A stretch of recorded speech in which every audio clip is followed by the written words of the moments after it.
की तरुणांनी तयार राहा प्रश्न विचारणार. प्रश्न म्हणजे असं क्विज वगैरे नाही, पण आपण खूप राज्यक्रांती आपल्या शालेय अभ्यासामध्ये अभ्यासलेल्या आहेत. फ्रेंच राज्यक्रांती, रशियन राज्यक्रांती, अमेरिकन राज्यक्रांती. तर अजून जे 7वी 8वी 9वी मध्ये आहेत का कोणी? 7वी 8वी 9वी ज्यांना मला वाटतं ज्या अभ्यासक्रमामध्ये या राज्यक्रांती आहेत किंवा जे पास आऊट झालेत, म्हणजे मी सिनियर सिटीजनना हा प्रश्न नाही विचारणार, पण निदान जे मोठे आहेत ते सांगू शकतात की या 3 राज्यक्रांतींपैकी कुठली राज्यक्रांती ही भारताच्या स्वातंत्र्य लढ्याशी जास्त साधर्म्य किंवा जवळीक साधणारी आहे. मी घेणार आहे. मी हा प्रश्न का विचारला याच्यासाठी, कुणालाही उत्तर द्यायचं असलं तर सांगू शकता. अभ्यासलात ना तुम्ही यात राज्यक्रांती? नक्की इतिहासात आहे. अजून तेवढा इतिहास अजून बदललेला नाही आहे आपला आतापर्यंत. मी सांगते अमेरिकन राज्यक्रांती. याचं कारण असं की फ्रेंच राज्यक्रांती आणि रशियन राज्यक्रांती ही एकदेशीय राज्यांच्या विरोधात लढलेली लढाई होती.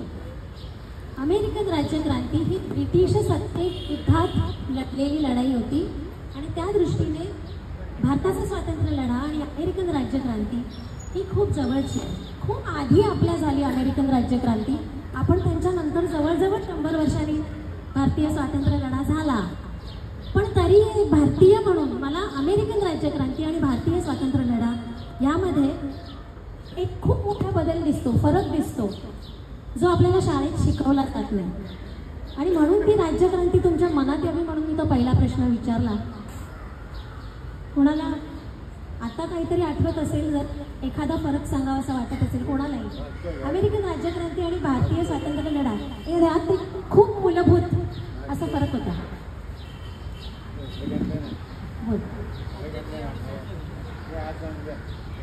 हे स्वातंत्र्यानंतर घडलं.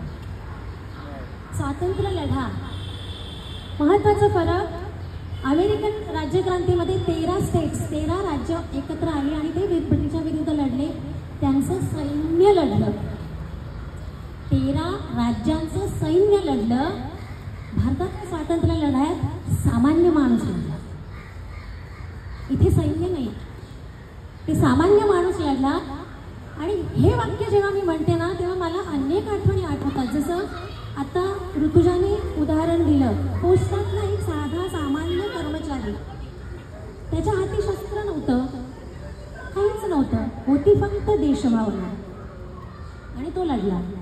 जे काही त्याचं योगदान असेल स्वातंत्र्य लढ्यातलं ते त्याने केलं.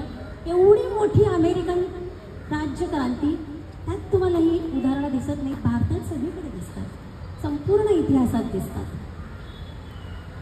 कामगारांचा इतिहास आपण जेव्हा बघतो ना, संपूर्ण जगाचा कामगारांचा इतिहास बघतो, तेव्हा आपल्याला एक गोष्ट कळते की कामगारांचे लढे किंवा संप हे कामगारांच्या हक्कासाठी झाले, पगारवाढीसाठी झाले.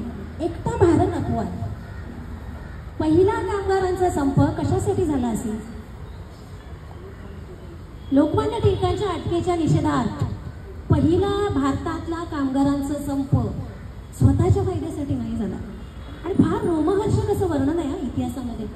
मला वाटतं जे अजून शाळेत आहेत आणि ज्यांना स्वातंत्र्य लढा हा अभ्यासामध्ये आहे त्यांनी त्या पुस्तकाच्या पलीकडे जावं आणि इतिहास वाचावा. आणि निदान आजच्या दिवशी तरी या आठवणी आपण का करायच्या की स्वातंत्र्य लढ्यानंतर आपल्याला जे स्वातंत्र्य मिळालं ते सहजासहजी नाही मिळालं. म्हणजे जेव्हा टिळकांना शिक्षा सुनावण्यात आली कारावासाची, तेव्हा भायखळा ते न्यायालय संपूर्ण परिसर हा कामगारांनी व्यापलेला होता. इंग्रजांच्या 20 गाड्या होत्या, एकही गाडी बाहेर जाऊ शकत नव्हती. 6 दिवस संप चाललेला होता. गोळीबार केला इंग्रजांनी. कामगारांच्या हातात शस्त्र नव्हतं. 70 ते 75 कामगार मेले, त्यांची नावंही आपल्याला आज ठाऊक नाही. हा इतिहास आहे भारतीय स्वातंत्र्य लढ्याचा. आणि त्यानंतर तो 15 ऑगस्ट 1947चा सोनेरी दिवस उजाडला. 14 ऑगस्टच्या मध्यरात्री किंवा 15 ऑगस्टच्या पहाटेला असं आपण म्हणू, भारताच्या भाग्याला उद्देशून नेहरूंनी भाषण केलं. Trace with the when the world sleeps, India will awake for freedom and life. त्यानंतरचा हा जो 78 वर्षाचा इतिहास आहे, प्रवास आहे आपला, तुमच्या सगळ्यांच्या समोर आहे. किती गोष्टी मिळवल्या आपला देश म्हणून. म्हणजे अगदी तर 1951ची मध्यवर्ती निवडणूक असेल, जे इंग्रजांनाही वाटलं होतं आपण नाही करू शकत. इतका अशिक्षित देश, प्रचंड गरिबी, इथे मध्यवर्ती निवडणुका होणार कशा? पण त्या झाल्या 1951ला. 1952ला आपल्याकडे रेल्वेचं जाळं सुरू झालं. Today it is the busiest network of railways in entire Asia.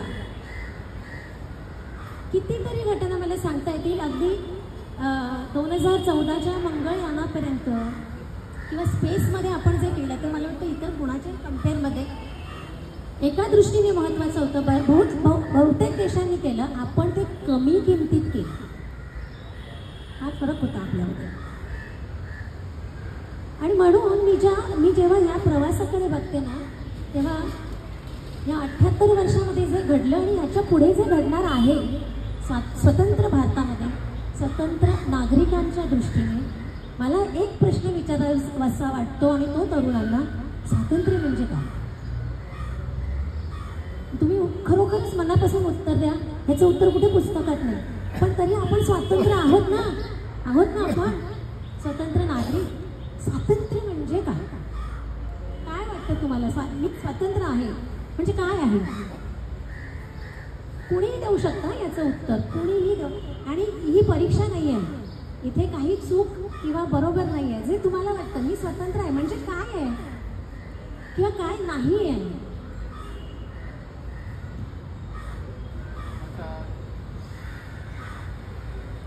भारतीय स्वातंत्र्य मिळाल्यानंतर त्या भारताच्या प्रत्येक नागरिकाला त्याच्या सोयीनुसार त्याचा अभिव्यक्ती स्वातंत्र्य आहे. त्याचप्रमाणे त्याने कुठलं कसं रिॲक्ट करायचं, कसं वागायचं आणि समाजामध्ये आपलं स्थान कसं स्वतंत्र निर्माण करायचं याचं पूर्ण स्वातंत्र्य या भारतीय स्वातंत्र्यानंतर संविधानाच्या माध्यमातून त्याला मिळालेलं आहे. हे वेगळं स्वातंत्र्य कोणाला म्हणजे मला जसं वागायचं आहे तसं मला वागता येतं हे स्वातंत्र्य. बरोबर? म्हणजे भारतापुरतं नाही, संपूर्ण जगामध्ये बघायला गेलं तर स्वातंत्र्य म्हणजे मला जसं वागायचं आहे तसं वागायला मला मिळतं म्हणजे स्वातंत्र्य. आता मला एक सांगा, तुम्ही कुठेतरी एका ठिकाणी आहात, मला सांगितलेलं आहे तुला काय वाटेल ते कर, दिवसभर झोपायचं आहे झोप, काय खायचं आहे खा, गाण्यावरती नाचायचं आहे नाच, पण या रूमच्या बाहेर पडायचं नाही. तर ते स्वातंत्र्य आहे का? ते स्वातंत्र्य नाही. म्हणजे मला जे करायचं आहे ते करायचं, त्याचबरोबर तिसऱ्या कुठल्याही शक्तीचा माझ्या करण्यावर कंट्रोल नसणे म्हणजे सुद्धा स्वातंत्र्य. आता मी तिसरी कंडिशन विचारते तुम्हाला. कुठेही जाऊ शकताय, कुठेही जाऊ शकताय, काहीही करू शकताय, पण तुम्ही जे करताय ते आधीच कोणीतरी ठरवून ठेवलंय, तर ते स्वातंत्र्य आहे का? तुमच्या नकळत तुम्ही जे करताय ते आधीच कोणीतरी ठरवून ठेवलंय, तर ते स्वातंत्र्य आहे का? का नाही?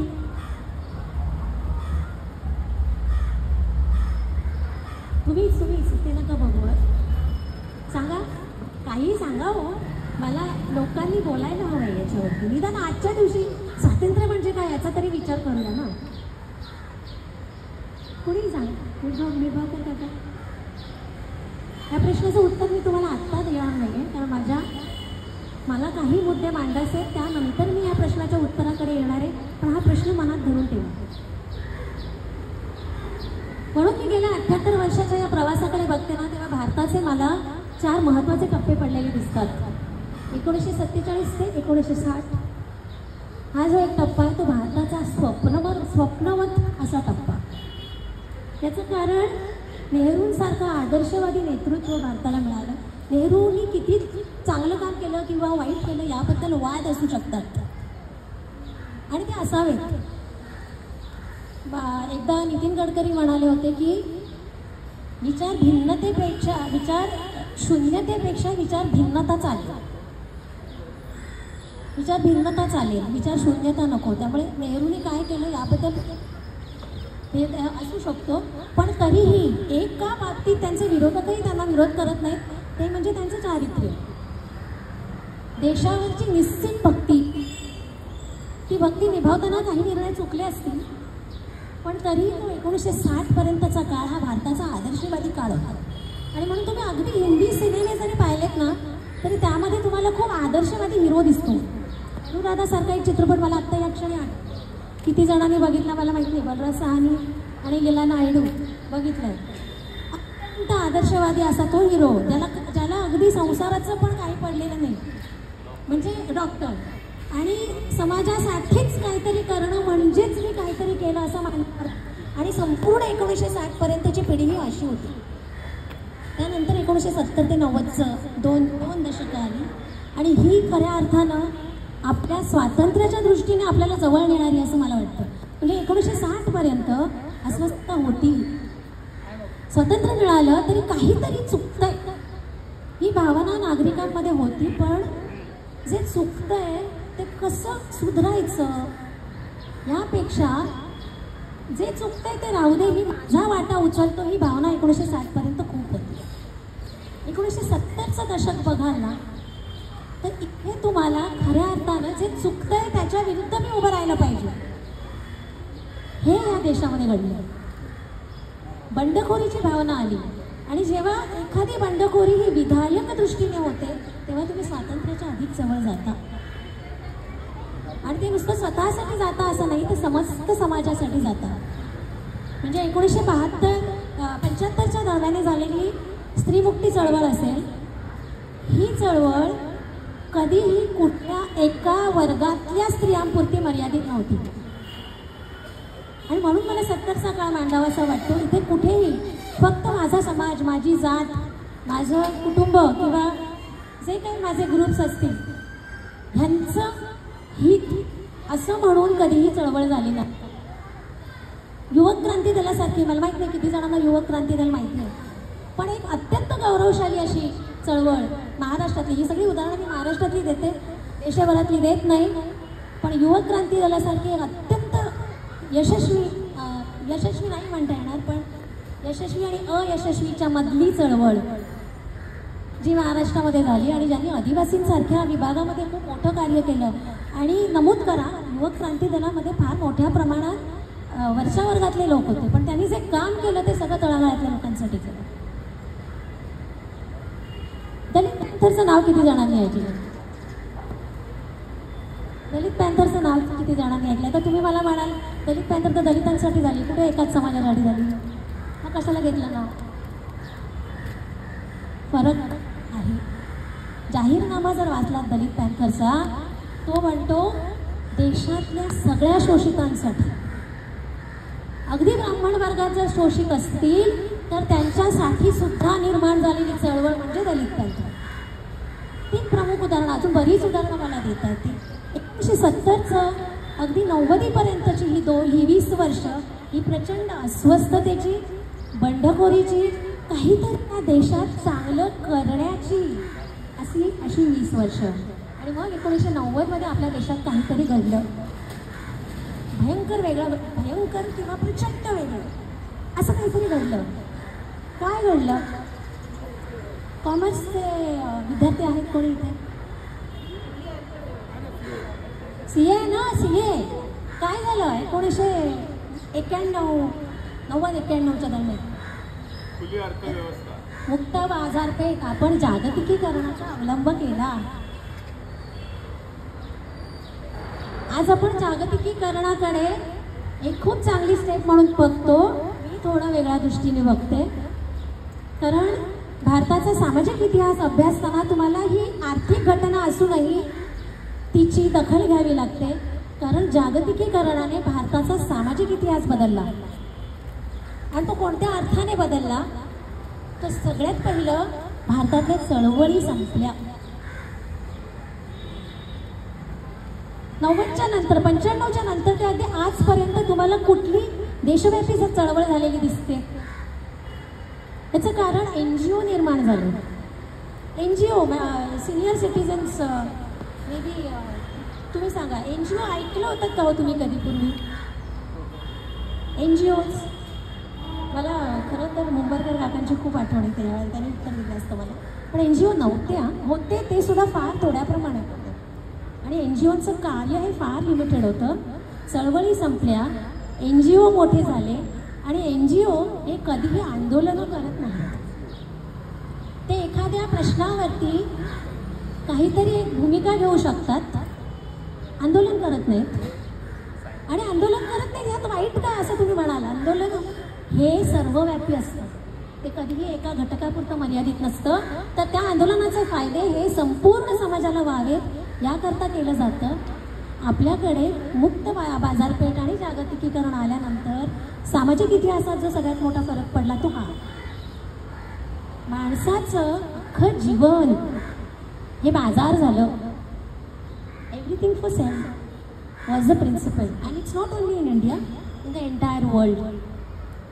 आणि आपल्याला असं वाटतं की मनमोहन सिंग यांनी तो स्वीकार केला त्यावेळेला, पण यामागे एक प्रचंड मोठं जागतिक राजकारण, हे मी त्याच्या खोलात जाणार नाही, पण निदान जे इकॉनॉमिक्सचे किंवा इतिहासाचे विद्यार्थी आहेत त्यांच्यासाठी फक्त 2 वाक्य. दुसऱ्या महायुद्धानंतर जेव्हा अमेरिका आणि इंग्लंड यांच्यासारख्या बलाढ्य शक्ती या कमजोर झालेल्या होत्या, तेव्हा त्यांना आणि इतर राष्ट्रांना बळकटी देण्यासाठी जागतिक बँकेची निर्मिती झाली. आणि जागतिक बँकेने काही तत्त्व ही या संपूर्ण जगभर राबवली. असं असूनही जेव्हा काही महासत्ता वर येत नाही हे बघण्यासाठी विकसनशील देशांच्या बाजारपेठा ह्या बलाढ्य देशांसाठी मोकळ्या व्हाव्यात ह्याकरता जागतिकीकरण राबवलं गेलं. यामध्ये प्रामुख्याने काय घडलं म्हणजे जागतिकीकरणामुळे नक्की काय झालं, आणि हे आपल्याला माहीत असलं पाहिजे, तरुणांना माहीत असलं पाहिजे काय झालं जागतिकीकरणामध्ये. पूर्वी काय नव्हतं, खूप मोठ्या प्रमाणामध्ये सरकारचं नियंत्रण होतं सगळ्यावरती. एतद्देशीय धंदे हे खूप मोठे होते, स्वदेशी धंदे हे खूप मोठे होते, अगदी छोटे छोटे स्वदेशी धंदे सुद्धा मोठे होते. प्रत्येक गावाला स्वतःची ओळख होती. म्हणजे मुंबईमध्ये राहता तुम्ही, कदाचित मुंबईमध्ये आपल्याला हा फरक फारसा लक्षात येत नाही.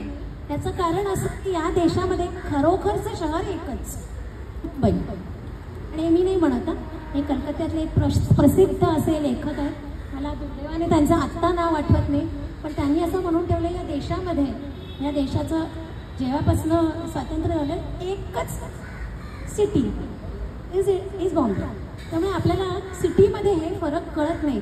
पण पूर्वी कसं होतं, संत्री म्हटले की नागपूर, द्राक्ष म्हटले की नाशिक, आता हापूस म्हटलं की कोकण. पण तो मिळतो ना कॅलिफोर्नियामध्ये पण मिळतो, आता मिळतो ना. जायला लागतं का आता तुम्हाला नागपूरला, नाशिकला? भारतातल्या गावांची स्वतःची ओळख हरवली. हे झालं जागतिकीकरणानंतर आणि हे सर्वत्र झालं, जगभर सगळ्या विकसनशील देशांमध्ये झालं. अर्थात तरीही कुठेतरी ती जी अस्वस्थता होती ती तरीही होती. आपण याच्या पुढच्या टप्प्याकडे येणार. म्हणजे मी सरळ साधारणतः 2004 किंवा 5च्या दरम्यान येईल आणि परत एकदा प्रश्न, काय घडलं इथे? जे घडलं ना त्याकरता आपण पुढचा विचार करायचा, काय घडलं आपल्याकडे. 2004, 5, 6 असा एक कालखंड घ्या. म्हणजे कदाचित थोडंसं आधी पासून ते सुरू झालं होतं. मी उत्तर देते, मोबाईल आला आपल्याकडे, मोबाईल होता. आणि नुसता तो मोबाईल आला असं, मोबाईल आपल्याकडे खूप आधीपासून होता. म्हणजे ते नोकियाचे असे डबेवाले, कारण मी IT मध्ये, मी प्रोडक्शन सपोर्टमध्ये होते, तर माझ्याकडे तो असा खूप जडवाला मोबाईल खूप आधीपासून होता, ज्याच्यावरती आम्हाला कॉल यायचे फक्त, आणि ते असं काहीतरी 2 लाईनचं मेसेज पाठवायचा, बाकी काही सोशल मीडियाचा प्रकार नव्हता. आम्हाला नको वाटायचा तो, कारण कोणीही किती वाजता कॉल करायचं. मोबाईल होता, सोशल मीडिया नव्हता. साधारणतः सोशल मीडियाची सुरुवात आपल्याकडे 2004, 5, 6 असं म्हणता येईल. आणि सोशल मीडियाने एक महत्त्वाची गोष्ट केली, सामाजिक नाही व्यक्तिगत आयुष्यावरती हल्ला केला आपल्या नकळत. आणि आता मी 4थ्या प्रश्नाकडे येते, जो मी तुम्हाला सगळ्यांना विचारला होता. तुम्हाला सगळं स्वातंत्र्य आहे, कुठेही फिरू शकता, काहीही करू शकता, पण जे तुम्ही करताय ते जर कोणीतरी आधीच ठरवत असेल तर त्याला तुम्ही स्वातंत्र्य म्हणणार आहात का? आणि हा प्रश्न सोशल मीडियाशी त्याहीपेक्षा AI शी रिलेटेड आहे. आणि अनु, मी तुला सांगितलं होतं मी एक प्रश्न विचारणार आहे ChatGPTवरती. सांग बरं IQ काय आहे ChatGPTचा? बघू नकोस हा ChatGPTवर. IQ काय ChatGPTचा सध्याचा? 150. Very close. गुड. 150. आणि आपण IQ म्हटलं ना की आपल्याला एक माणूस आठवतो. कोण? आईन्स्टाईन. आईन्स्टाईनचा IQ किती होता? 160. म्हणजे ChatGPT निदान माणसातल्या सर्वात हुशार. बाय द वे, आज स्वातंत्र्य दिन आहे आणि मला आता जस्ट आठवलं म्हणून एक भारतीय गणितज्ञ ज्याचा IQ आईन्स्टाईनपेक्षा जास्त होता. कोणाला सांगायचं?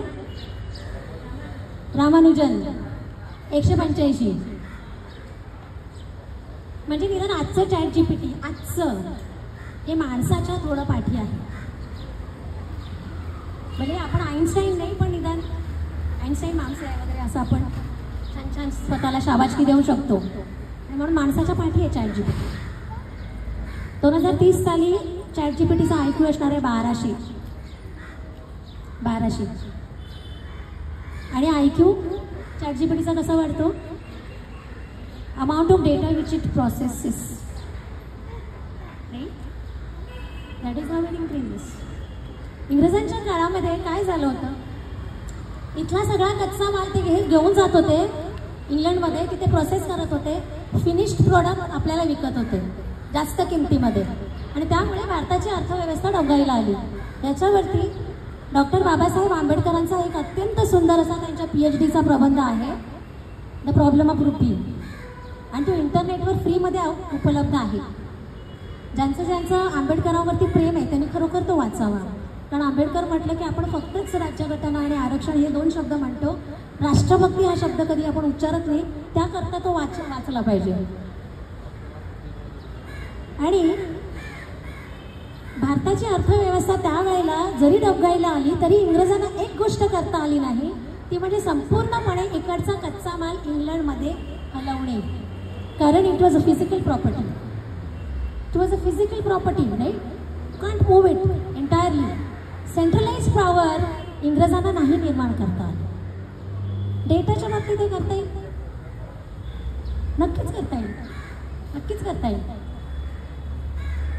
म्हणून आज आपण जेव्हा म्हणतो की आम्ही स्वतंत्र लोकशाही भारतामध्ये जगतो, तिथे मला हा चौथा प्रश्न खास करून विचारायचा होता. कारण AI मुळे एक निरंकुश सत्ता जी डेमोक्रेसीच्या पलीकडची आहे, आपण एका अशा साधनाच्या हाती देणार आहोत जे आपल्याला आपल्यापेक्षा जास्त ओळखतात. म्हणजे उद्या ओजसने लग्न करायचं ठरवलं तर त्याने कुठल्या मुलीबरोबर केलं तर ते जास्त यशस्वी होईल हे त्याला AI सांगणार. आणि जर तो त्या AIच्या इफेक्टमधनं बाहेर पडला नाही तर ओजस ते ऐकणारच. आईचं नाही ऐकणार, तो AIचं ऐकणार. Because he thinks that AI knows me more than anybody else. Right? इथे आपण आपलं स्वातंत्र्य विकतो. आपल्याला असं वाटतं मी स्वतंत्र आहे, मी डिसिजन घेतलाय. नाही हो, डिसिजन तुम्ही नाही घेतला, तो कोणीतरी घेतला. आणि का घेतला? निरंकुश सत्तेसाठी घेतला. आणि मला आज खास करून हे सांगायचं होतं की 5 वर्ष फक्त राहिली आहेत जेव्हा त्याचं ChatGPTचा IQ होणार आहे 1200. Just imagine what it can do. Right? आणि म्हणून माझं भाषण संपवताना मी हा प्रश्न फक्त सगळ्यांच्या मनामध्ये सोडून देणार आहे आणि तरुणांना सांगणार आहे, हम लाए तूफान से किस्ती निकाल के इस देश को रखना मेरे बच्चों संभाल के.